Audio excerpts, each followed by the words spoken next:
আসসালামু আলাইকুম গাইস, আপনাদের জন্য নিয়ে আসছি লাউ আর টাকি মাছের রেসিপি। আমি হলুদ আর লবণ দিয়ে সেদ্ধ করে নিচ্ছি লাউটা। এখন আমি ভাজা টাকি মাছগুলো দিয়ে নিচ্ছি তরকারিতে। এখন আমি ভেঙে নিব মাছগুলোকে,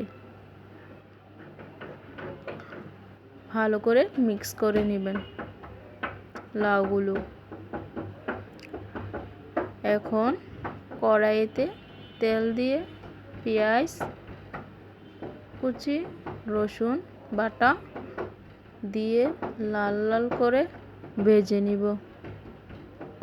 লাল লাল করে ভেজে নিয়েছি আমি। এখন আমি বাগার দিয়ে দিব তরকারিতে। আপনারাও বাগার দিয়ে নেবেন। দেখুন কালারটা কতটা সুন্দর এসেছে।